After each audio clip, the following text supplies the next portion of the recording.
Welcome, dear viewer, to Feisty Chess. I played such a fun game earlier today that I had to try another. Um, so we're playing Hana 28 on chess.com. E4, let's play E5, get back in the swing of things. Coming off a vacation. Let's play knight C6, see what comes up. Just had a great Mora Gambit game, and now my other favorite opening is black, the two knights defense. We have D3. Kind of takes some of the fun out of it, but okay, I usually play bishop E7 here, but this is a little bit feistier here, this bishop C5 line. So now we go into the Giuoco Pianissimo. Okay.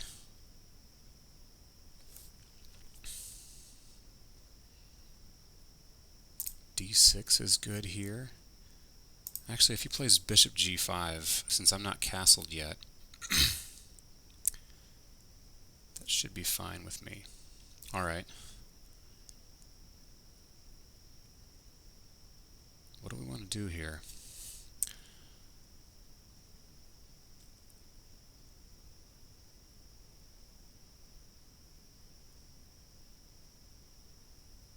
H3. That takes away a lot of options here on the G4 square. So I'm looking at H6 myself, maybe just castling, but then that bishop G5 becomes a problem. I'm also looking at bishop E6, and then just trying to push D5. Maybe bishop B6 is an idea. A4 is A5 is also a good idea because he might want to go B4, and this kind of takes the wind out of that. Let's go with A5. That's a good waiting move. And if he plays bishop G5, I've got H6, and things can get a little bit interesting. Okay, he just castles. Let's go ahead and play H6.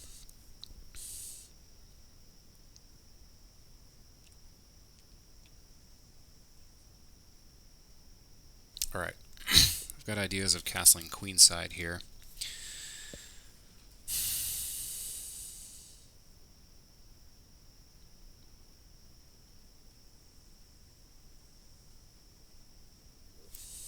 Getting his rook on E1, I think,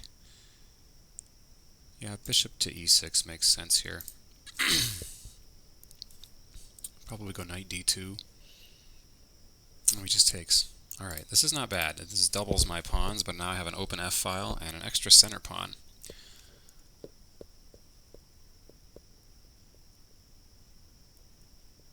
I will want to take here.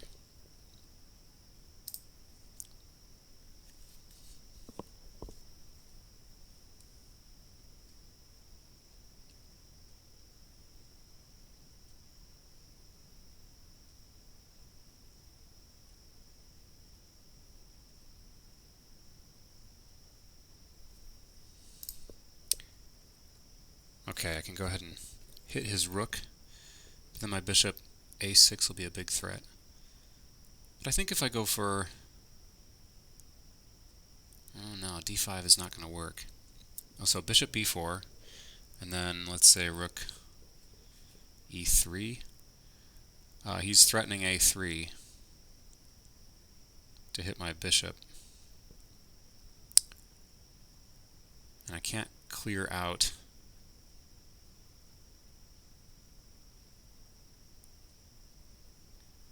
I don't like the looks of him playing D5, though, any better.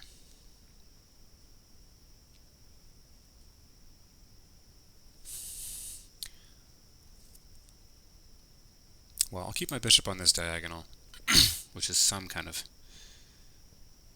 compensation should he push D5. But D5 here looks very strong.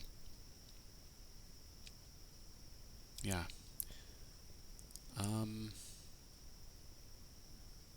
I think not taking that pawn, because he'll recapture with the pawn and check. And I need to go knight E7. He can't get his bishop in on that pin.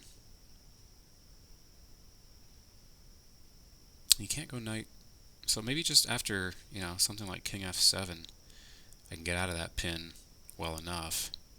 He might have an overextended e-pawn. So this is it's my decision. If I go e takes d5, I'm looking at a scenario where I might be in a little bit of king pressure. Actually, all my bases look covered. He's got queen e2.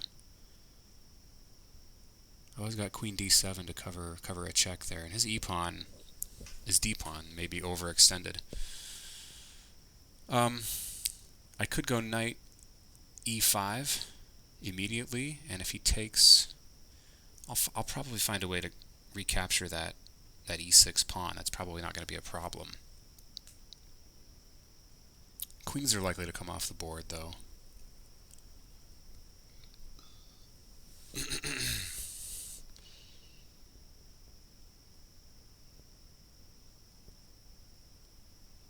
Yeah, I think that looks better, though. So, just going...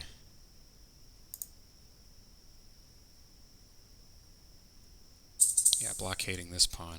Can he move that knight anywhere provocative? And then threaten f4. Not that that's a big threat, really. Could also go for knight e7, so that seems pretty passive.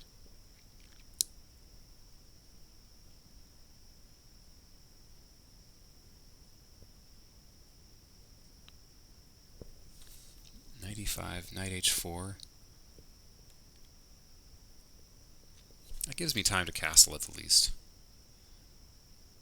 So let's go for knight e5.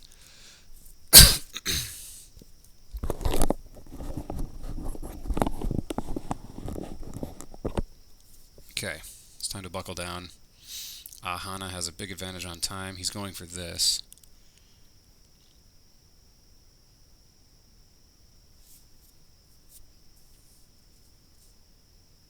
I could simply play queen e7 and plan on regaining the pawn that way.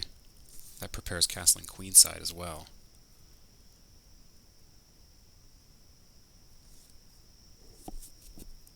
Could play something aggressive like g4.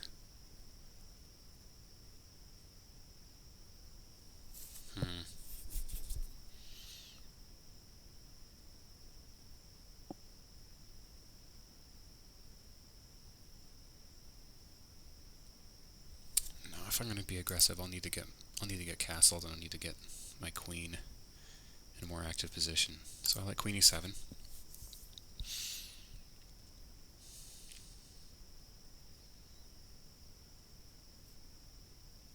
Could try to protect this with knight d4 now, but I can grab the knight and scoop up the pawn. And I have a choice of which way to castle. Probably kingside if his queen's on d4. So knight d4, bishop take d4, queen takes d4, queen takes e6.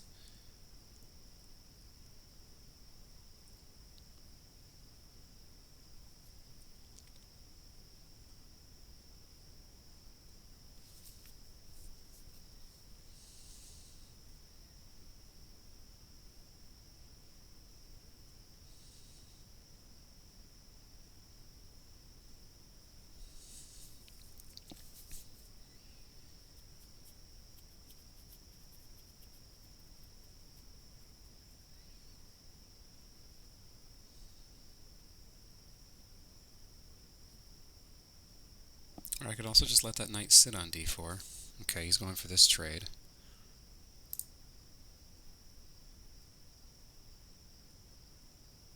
I don't see a way for him to attack that pawn. I can't castle queenside anymore,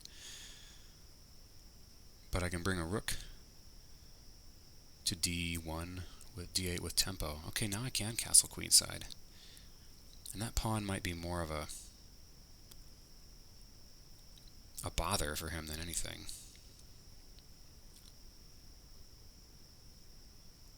Well, castle queenside, and I can always collect that pawn with, say, a doubling of rooks. I'm looking at queen to b4. Sorry, castle queenside, queen b5. I think queen to d6 would hold my pawn, or even bishop to... No, I'll be hanging a5 if I do that. Maybe a4 is worth a look here.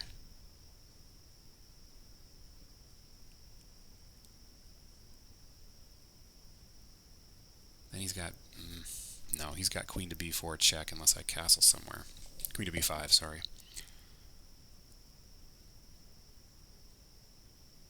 Castling queenside or kingside here?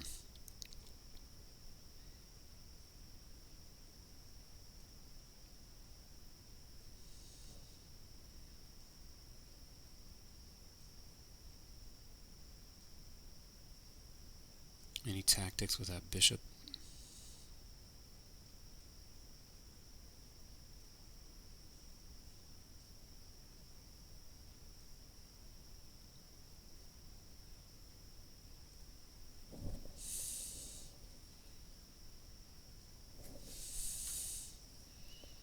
I like how this puts a rook on an open file immediately. So we'll do this. Got ideas of maybe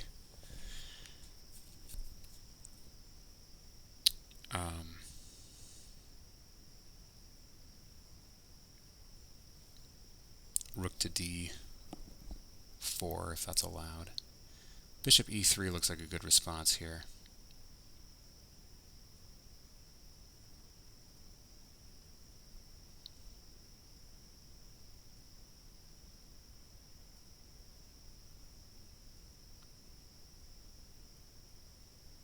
Okay.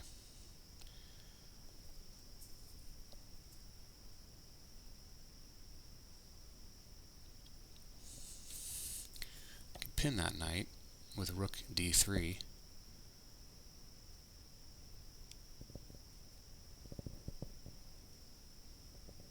The knight defends that e4 pawn. I could try to pick up the e6 pawn.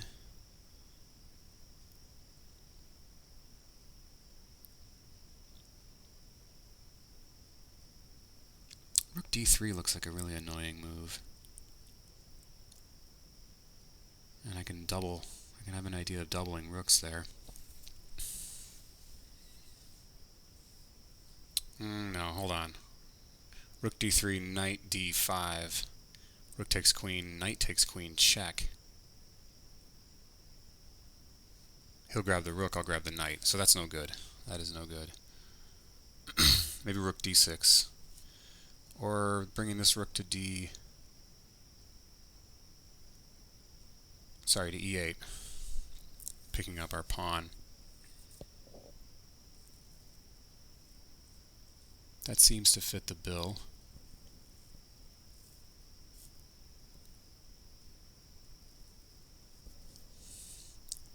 Getting our last piece in the game. I don't see a way for him to retain the pawn. So I like this.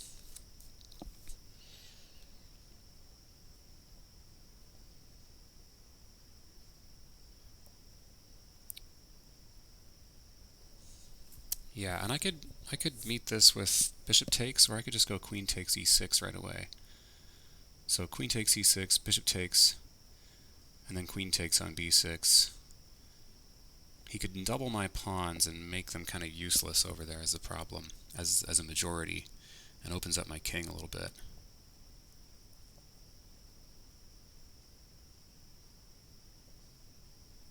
I can also sink a rook to the second rank if I lure his rook up to the third rank. So yeah, I'll do that,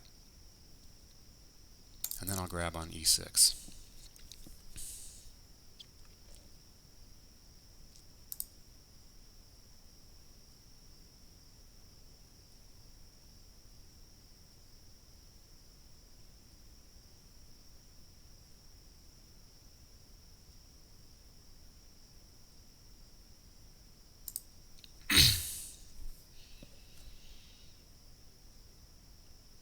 You might be able to do the same thing to me with queen b4 anyway.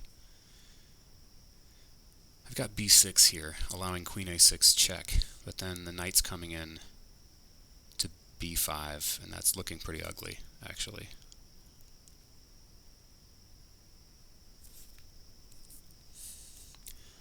Yeah, I think I need to allow him to double my pawns. Am I missing anything here? I mean, I could just get a rook to the second. That's a decent plan.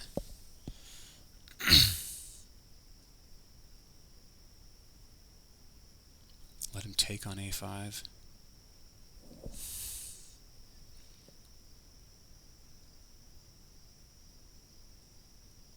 That can't be very good. No, I've got active pieces. I've got to trust what I've got in this endgame. A6 doesn't look any better.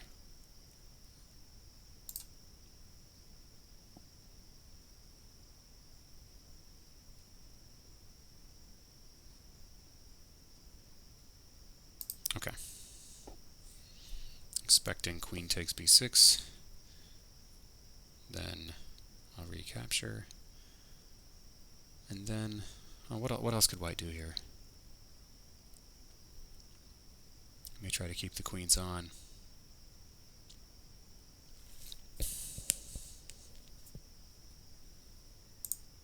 He's going for it. All right. Knight. Yeah, knight there looks like a good idea. Now maybe just b5.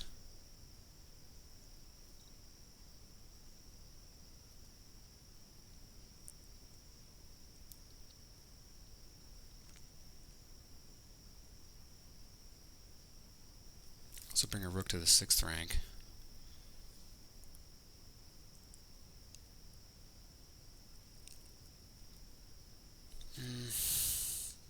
Knight d7 looks awfully passive.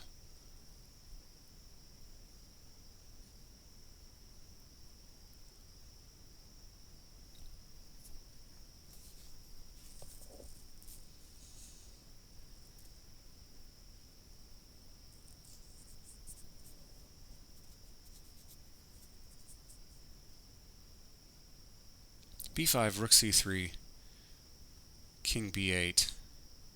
His knight lands here and I can immediately put pressure on it. That's actually a bit of a trap. Let's go for b5. He can play his knight to b6, but then king c7 looks plenty good. And if he brings a rook in with check, he's going to have to go back probably to... Well, he's got options.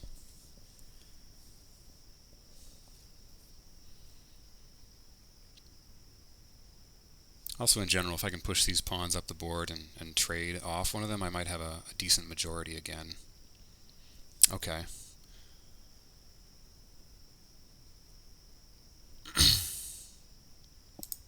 Yeah, I will let him take that if he lets me have the 2nd rank here. He can have my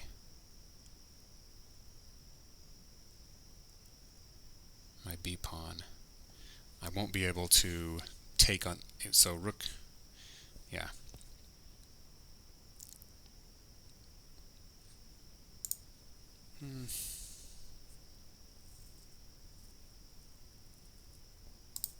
No, I'm going for this.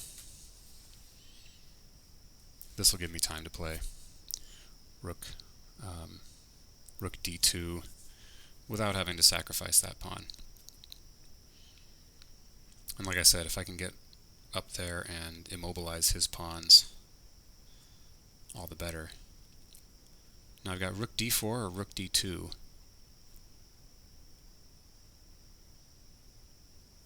Either way, it buys me some time to double. I think just the idea of the rook on the 2nd is good here. All right, I like the looks of this. I like the rooks of this.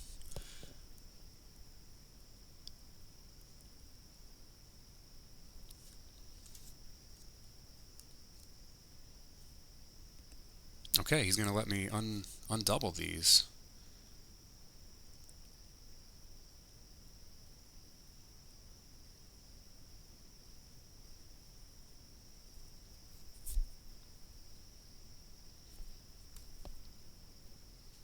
Can I hang down to my A pawn when I do that? That's the question. I think I can.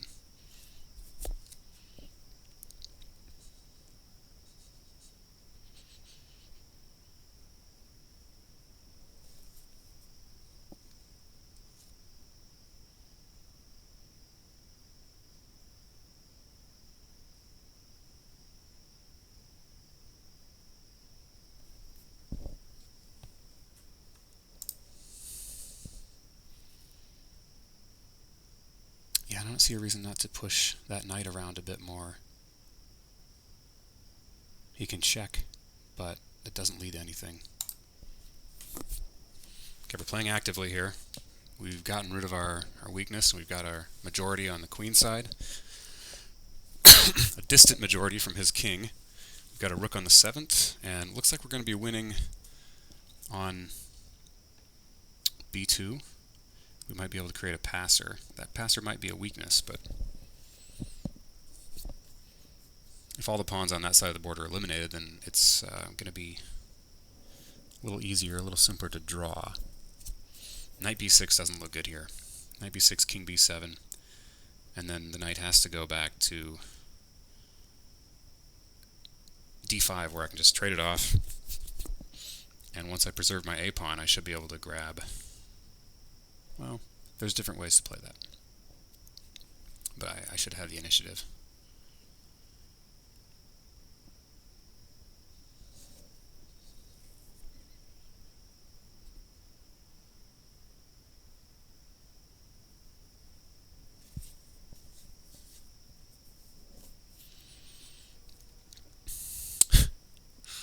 We are way down on time. We're 25 moves in here. And 330 is enough. I just have to remember to make quick, more efficient moves as we go. If knight c3,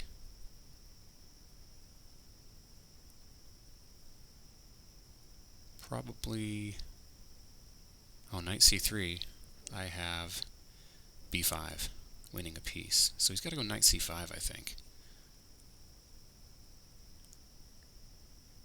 Yeah.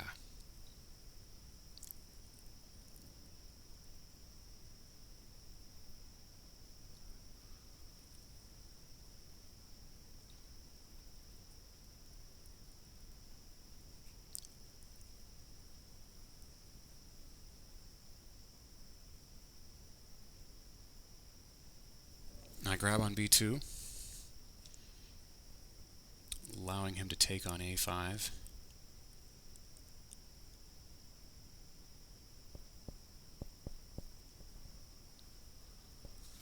Do I keep his pieces less active?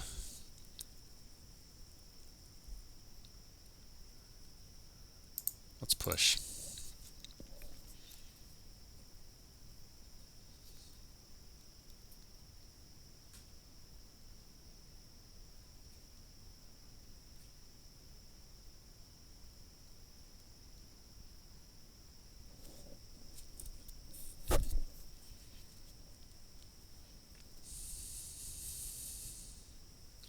Yeah, rook c3, and now do I throw in this check just to get out of any discoveries?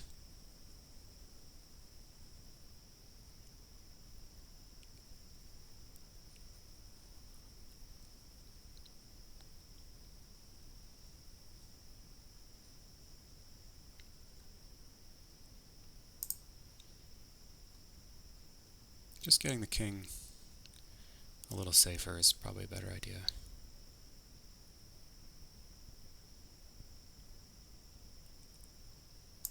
Okay.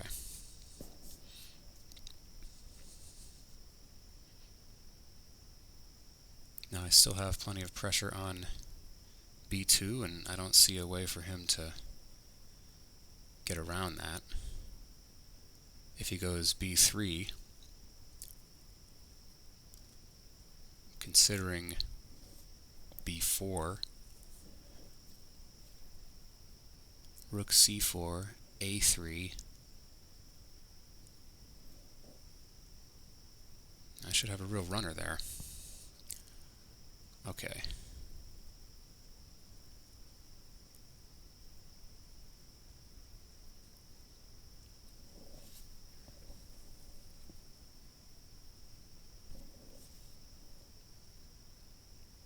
Let's just trade off some rooks. No, his knight is now hitting my pawn. Okay. Let's get our king activated. I don't see... Okay, his plan is... That's fine. Let's just get our king more active. If he's going rook c5, I can just play king b6. And if he wants to take on e5, I can take on b2 at the end, and that should favor me.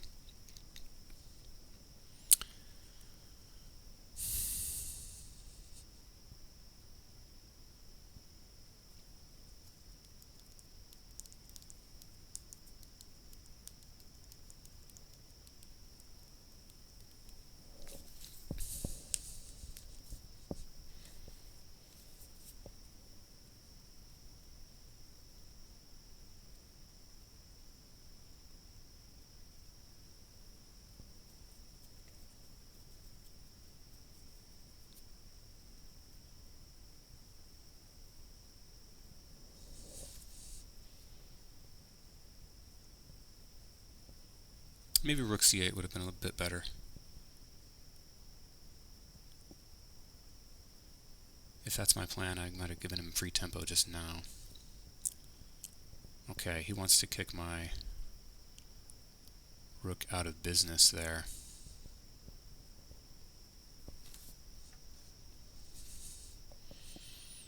He'll trap me if he can go king d1 here. So king e1. So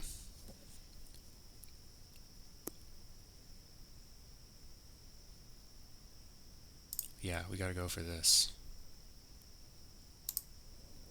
Swap off these rooks. If he takes on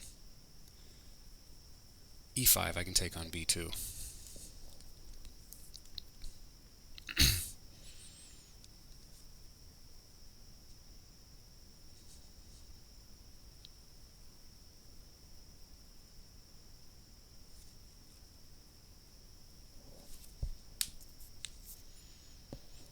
Might end up in a knight ending. Whew, he has a lot of time. So yeah, if he lets me take on c3, then I'll have a outside pass protected a pawn that frankly I can start marching immediately.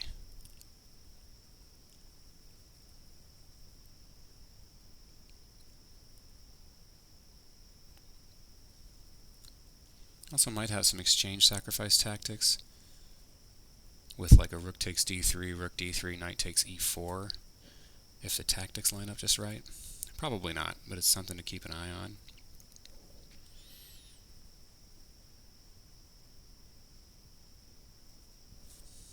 Okay, he's going to let me take on c3.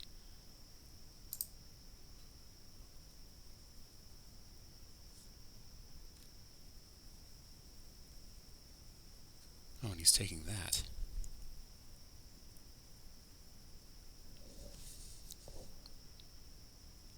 He's got a fork. Okay. This is clever. Now is this that exchange sacrifice moment? Would that be unwise? Probably. The knight lands with... No, it would be, because he can take with the king, so forget that.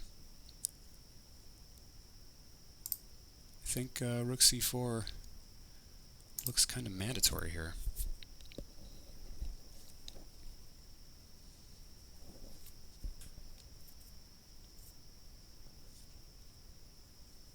Rook b3 walked into knight c5, game over.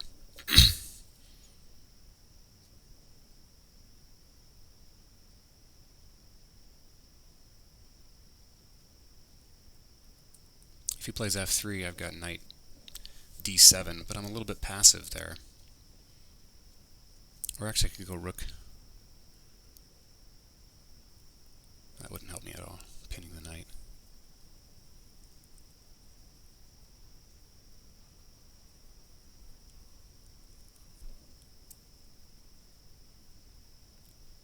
f3, I might have knight h5, just maybe giving up that pawn. No. probably go knight d7.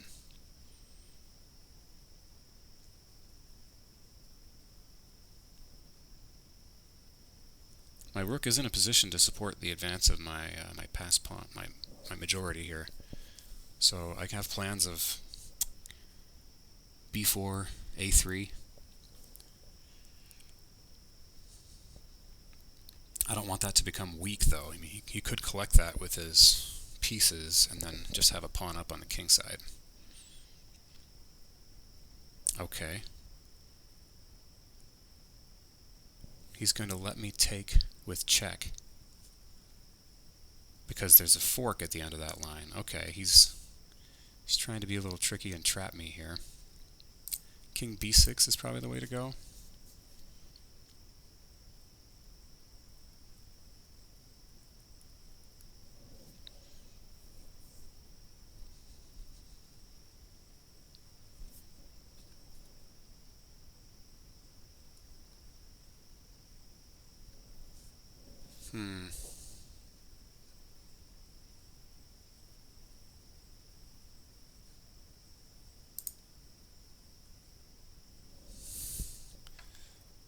Landing in a knight ending. I shouldn't be averse to this. The simpler this gets, the easier it gets on me. Okay, I don't think this works. Unless he wants this particular king and pawn ending. It's an interesting try. I can't take with my knight, but where does my king go?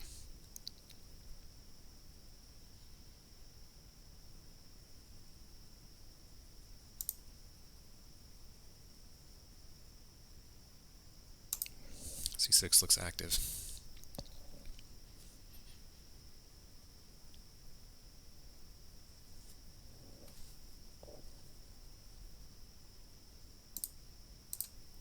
Okay, we're simplifying down to kings and pawns.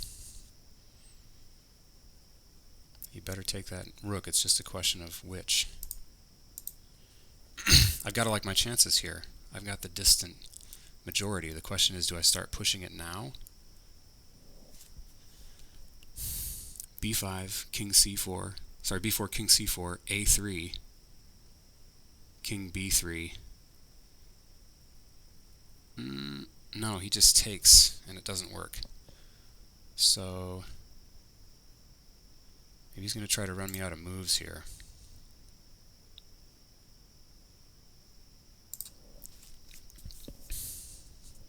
Just got to make a move. That's the least committal. Whenever he moves his king to the queen side, or to the king side,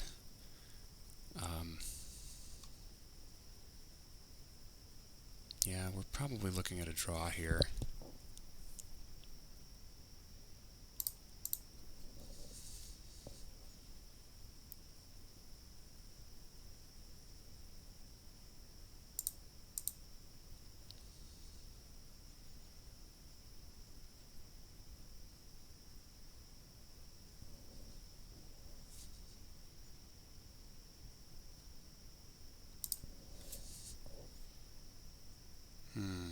Okay, I think I have to get going.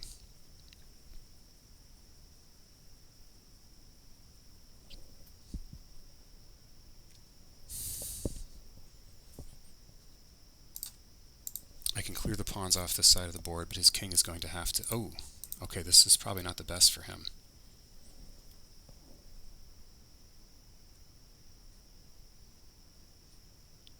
Now, how do I do this?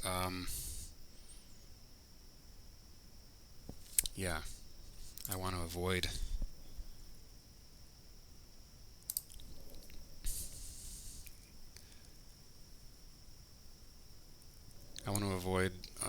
letting him have a protected pass pawn over here.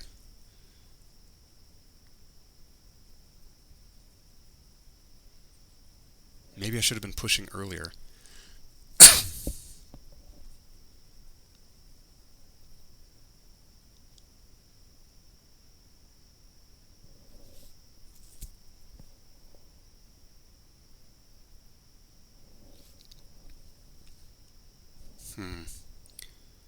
G5 is the key move.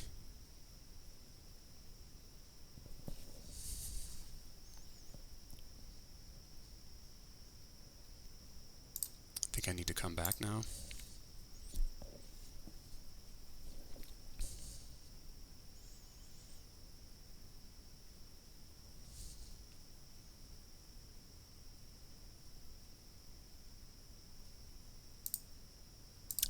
I gotta try this. Just running really low on time. If he pushes, can his king get in the square? It can't. I can win this. His king can't get in the square. Yeah, I've got this one.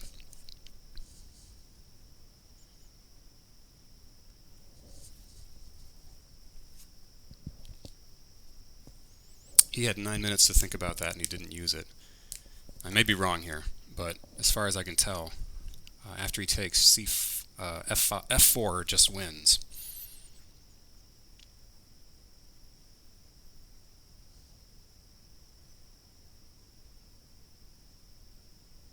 And if he pushes, I need to go king F7, not F6.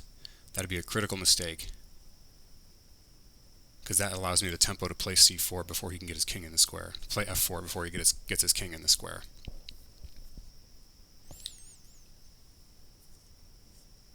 So if he pushes H6, I gotta go king F7. Only move.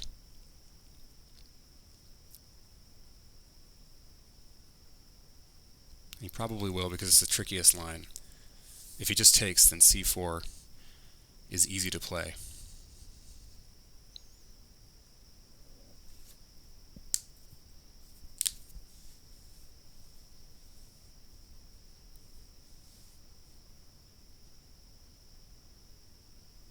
Okay, king F7 is the move, because then once he takes on G5, it's not check, and I can play C4 immediately. Sorry, I can play F4 immediately.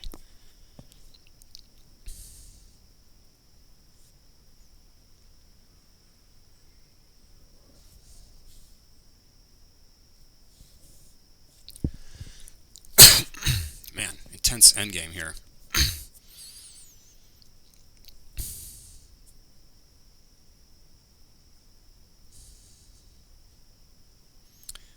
I only just a minute ago realized that this player is rated 200 points above me. I think I should go on Zen mode more often and just not look at ratings, because it gets to you.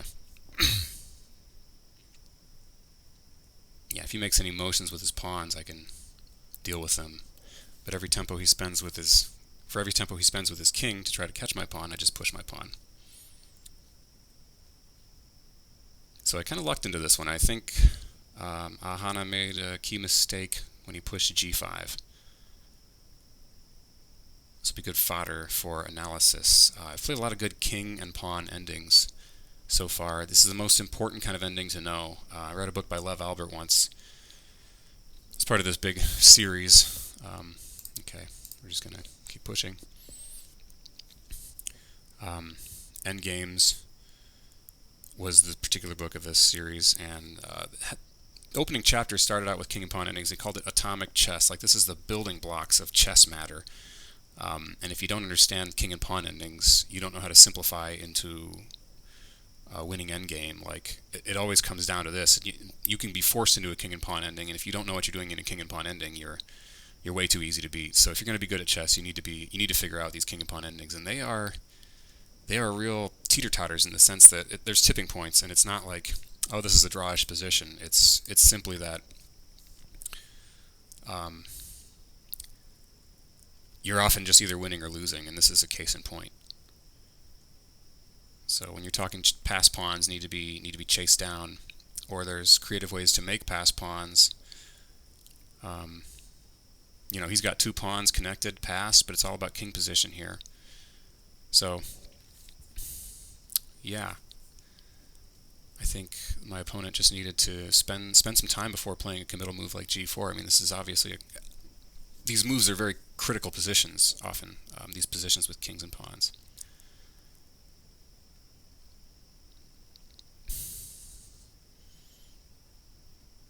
And reading some of Dan Heisman's books, clean that baby, he talks about criticality and when you need to stop to think.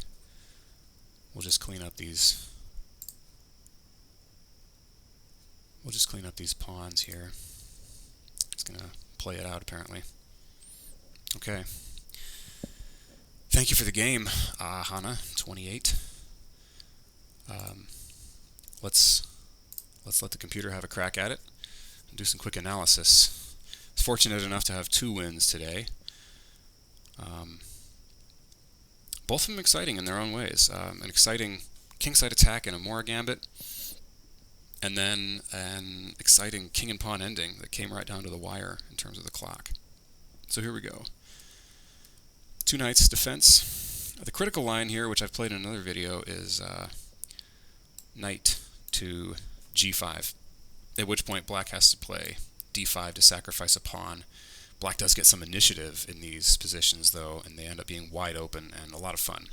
So and black has many ways you can play that after e takes d5. There's knight d4, there's knight a5, there's even b5.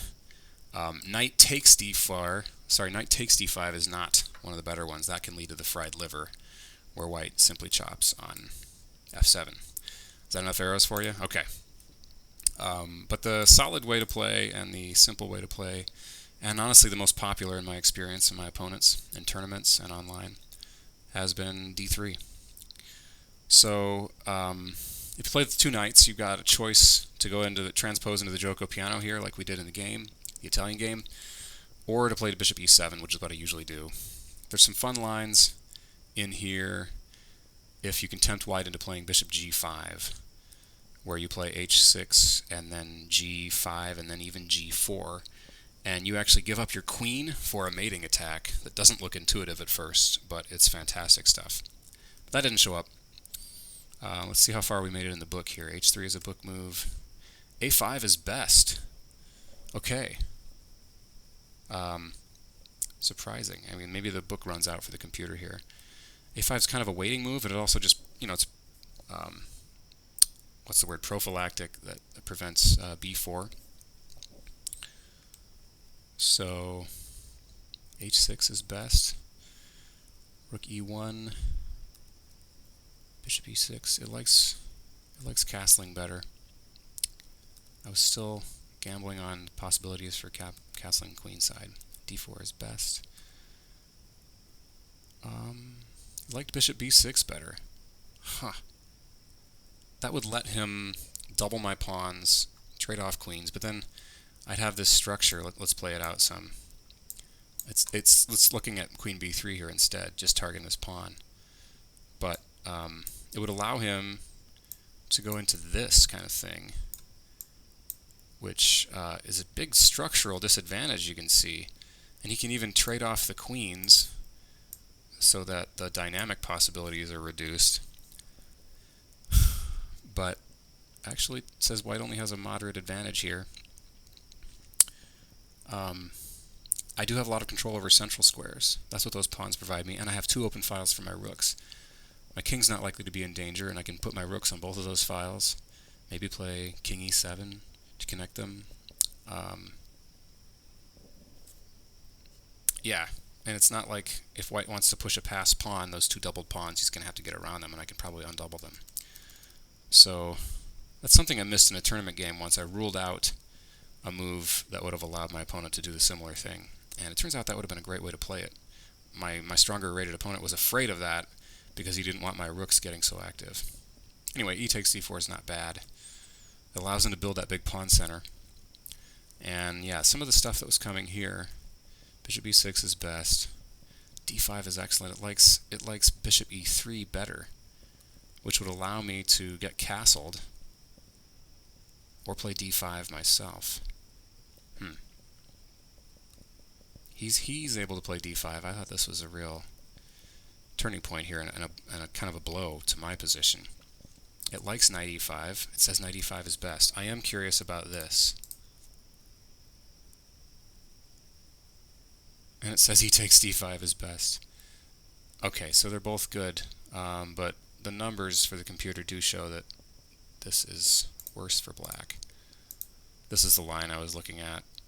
Knight e7, queen e2, and then I've got to go queen d7 before I can play king f7 and then get out of the pin and bring a rook to my d file. I should be fine. I should be fine. But it reminded me a little too much of the famous Battle of Hastings kind of game. And there's just a few too many pieces on the board for me to be real comfortable with my king on f7. Although I've got both of those knight checks covered. Anyway, that was a playable alternative. I didn't spend forever. Well, I spent enough time deliberating on this. Knight e5 is best. It thinks knight takes e5, d takes e5, and then bishop e3. It's not even going after the pawn. D takes e6 actually removes some advantage. Queen e7 is good, but castling is the best. Just castle. Okay. There's a big difference in the computer's valuation there, but knight takes e5, d takes e5. Computer liked bishop e3 again. D takes e5. Queen b3. It likes queen a4 check the best. That makes some sense. Queen a4 check c6, and then bishop e3 kind of forces the exchange of bishops, castles. That's the line I'm looking at here.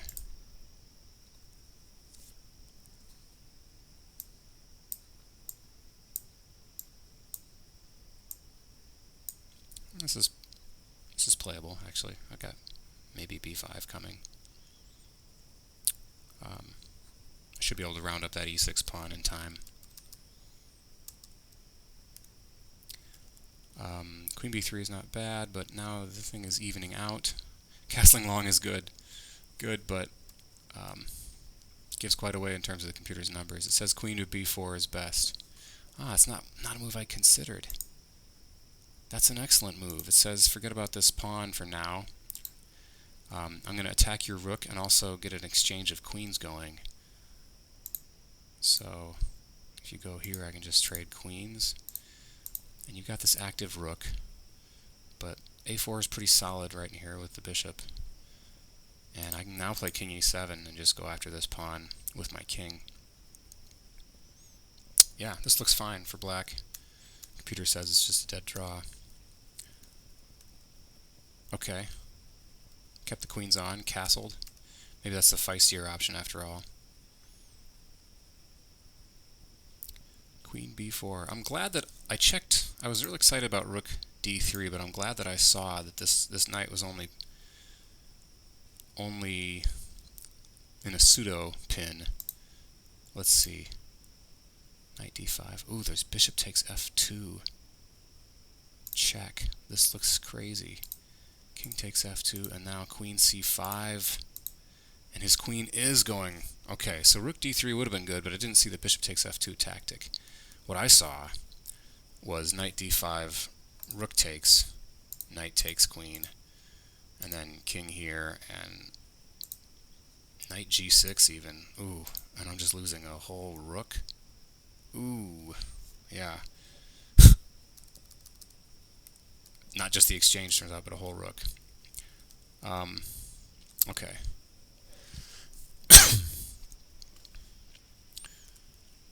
Yeah, rook is good. Still likes queen to b4. Bishop e3. Maybe I should have considered queen to b4 right here.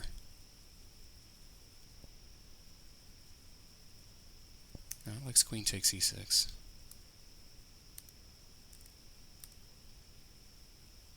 Okay, it looks kind of equal here. And yeah, queen to b6. I grudgingly made this concession. What I didn't like about this is now that I have a pawn majority on the queen side. That's where I want to push and make a pass pawn. But I can no longer do that if he plays his pawns correctly. But I do have, I think, slightly better pieces than him, and I can get to d2, probably. Or at least activate my rooks pretty easily. So, yeah, maybe I shouldn't have been too concerned. Knight a4 is good. b5. Knight c... Oh, rook c1 check would be better.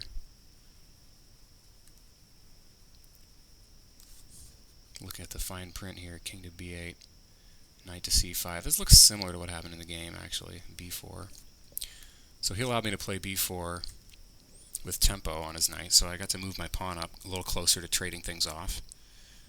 Rook d2 is excellent, but knight to a4. No, rook to e6 is best. Just guarding that 6th rank. Okay. Yeah, that's a... I see the logic in that. It's a strong idea.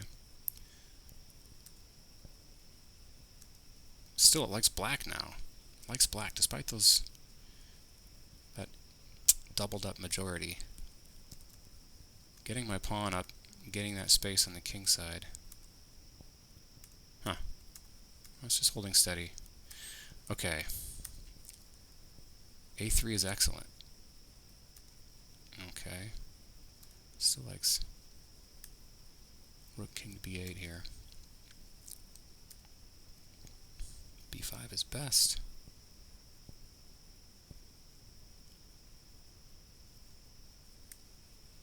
a4 is best. What if I had taken... This is the other alternative. Now I have a pass pawn, but his rook becomes really active, and this is not looking comfortable. Yeah, the computer really likes white here. I mean, I have that passer, but my rook's kind of awkwardly protecting it from the front. That's not where you want your rook to be. I'd rather have a rook on b8, so I could push that thing. And he's going to be able to double up on that anyway, probably, and put a lot of pressure on that. So, yeah, a5, preserving my strong pawn majority over there. It's kind of cramping his rook a little bit for squares. Rook a to c3 is a mistake. Ooh, king to b8. What did he need to play? He needed to play b3 immediately. And then rook d1 check, king h2, rook c1.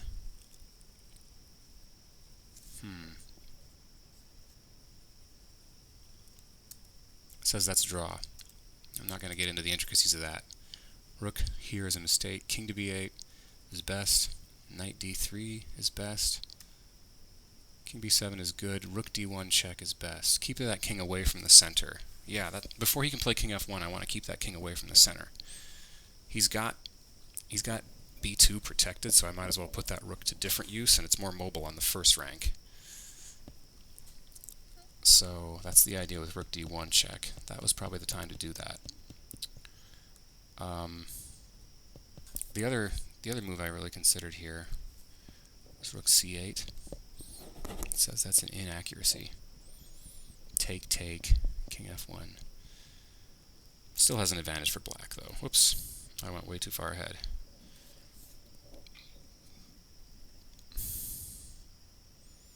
Okay.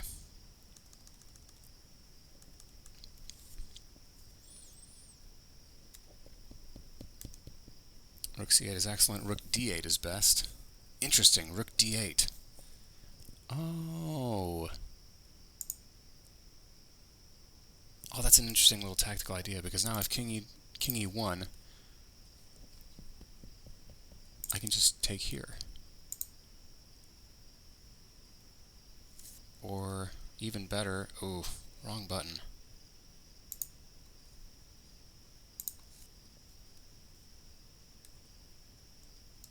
Back here. I can rook 8 takes d3. No, rook 8 takes d3. Important. Why does it have to be that rook? Rook c takes d3. Rook takes b2. Okay, black still has an advantage here because of the pawn, those two rollers on the queen side. Huh. Maybe I've got ideas of rook b4 and then knight takes. He can always play f3. Interesting. That would be a big imbalance to try to create. I liked my chances with my queenside rollers, so I just wanted to simplify. Rook takes c3, king takes d2, rook c4 is best. g3 is excellent.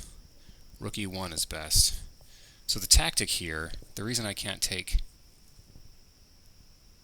here is when he takes and I take, he's got this big bad fork on c5. So he used a couple tricky knight fork tactics when I was in a bit of time trouble, but fortunately I feel like I'm getting better at simple tactics. So I just got my king positioned better. I thought about c6, but I wanted to keep my rook more mobile. And c6 would be exposed to some knight checks. Actually, no, c6 walks into a different fork, doesn't it? Yeah, so b6 is best for sure. King c6 would walk into knight takes e5. Okay. Knight takes e5 here is inaccurate. So is rook takes e4. Ooh, knight taking with check. Okay, I saw this, but then I saw king here. And what I didn't see was knight takes f2. And if he tries to attack this knight, then I can protect my rook and my knight all in one go. And I'm up a pawn here. I'm going to be up 2 pawns. Yeah, this is winning big time for black. I could grab either pawn on h3 or b2 next. b2 is probably the better one to take to just get these rollers. I mean, they're just monsters at that point. Okay, I didn't have the time to look that far into it. I looked at knight takes and I thought, ooh, king d3, and I've got to be losing something, but I didn't see the follow-up with knight f2. That's really something. That's just crushing. So, rook takes e4 is inaccurate. Had a forced win there. Knight d7 check is best. Right, because if he takes, my knight gets very active.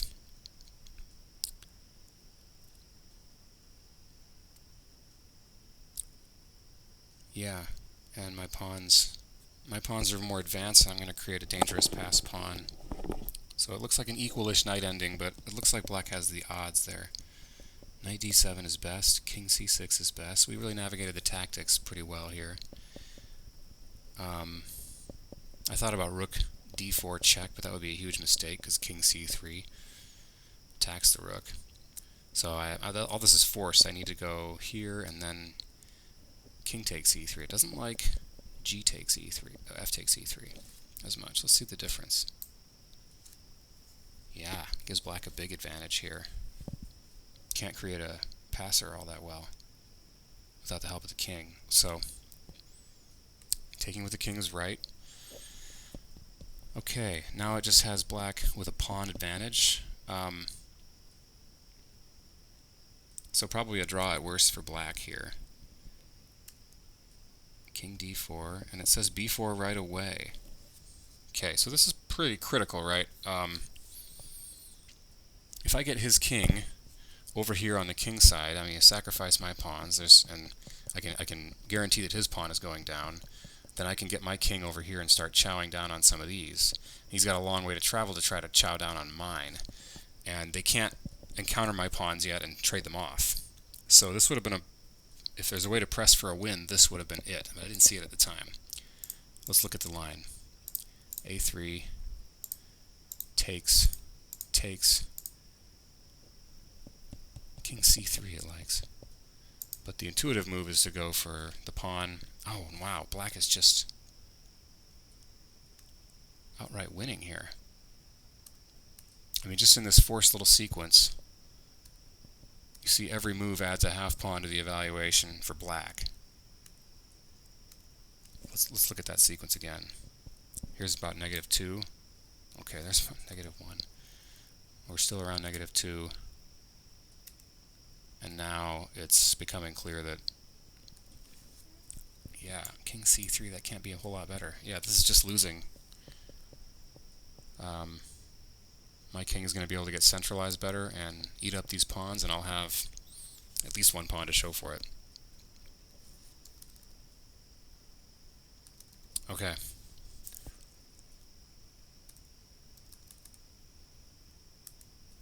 So 2 wins I missed. The first was knight takes e4, followed by knight takes f2 check.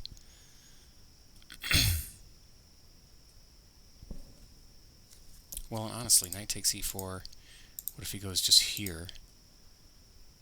I guess I can get my rook out of danger. This is... Gosh, this is dangerous stuff. That's a mistake. I gotta keep protecting that knight. Rook b4 is good. Rook d4 is best.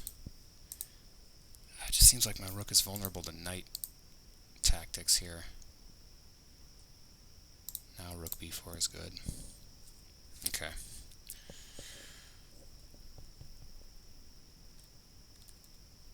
Yeah. So he doesn't have to give up that pawn. So it wasn't a forced win.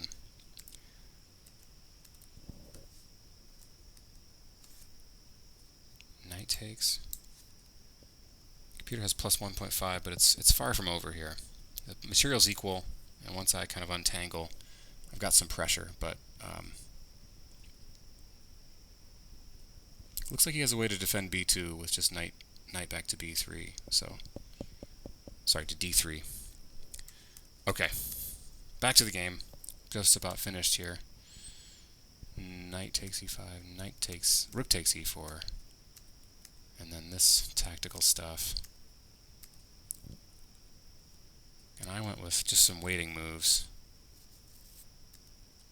and allowed him to improve his pawns. I was thinking if we get to a position, I'll just be able to capture these pawns. And now I decided I better just go for it rather than let him advance any further. I think any other move here, like if I wait here, that's a blunder because now these pawns are getting away. And there's just, yeah. I mean, this is pretty simple.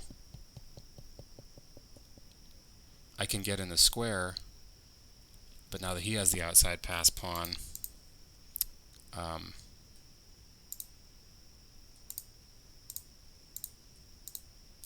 he can get his king, and yeah, he's going to round up these pawns, and he'll have a pawn left over to win with. So I'm glad I saw that. I'm glad my spidey sense of danger went off here, my pawn roller kind of sense of danger, and now I need to play b4. So I played it only when I absolutely had to. So you get his king to be the one to chase things off. King b3. This says this is still a draw. King d5 is best. h5 is excellent. King e6 is brilliant. Huh. Thank you, chess.com. I don't think I've ever seen it give me a brilliant move here.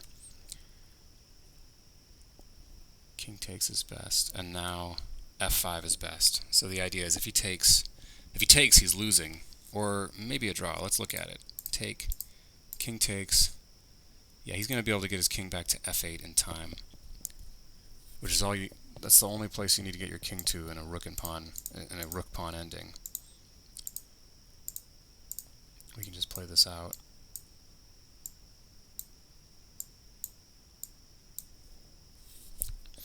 I shouldn't say f8, it's f1 for him. But anyway, he can get to the corner, so there's no win to be had.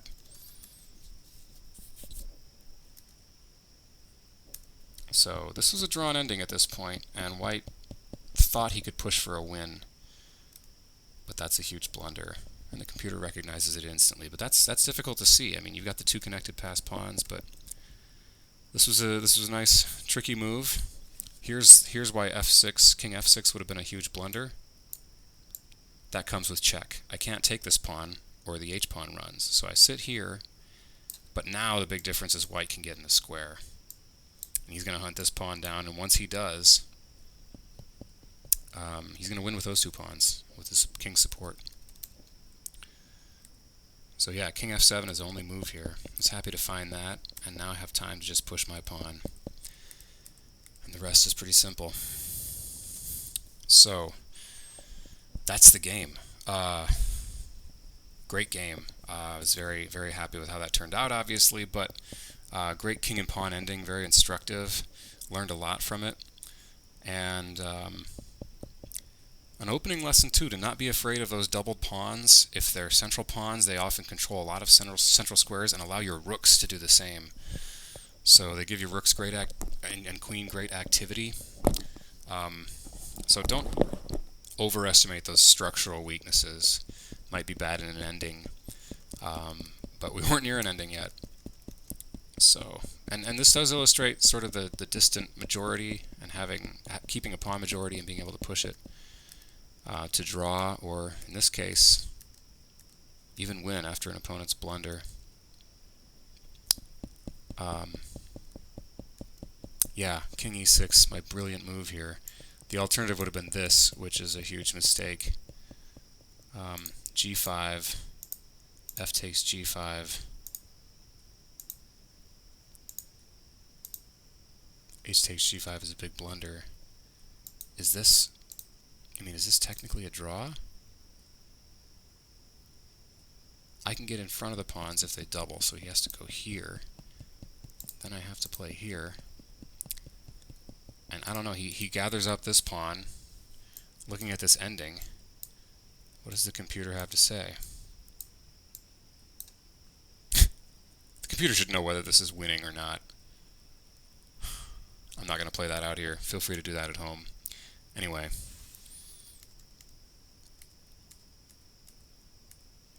Yeah, setting a trap without really meaning to. And the distant pass pawn carrying the day. So, okay, thanks for watching, folks. This has been a late one, but a good one. Stay feisty, and I'll see you next time.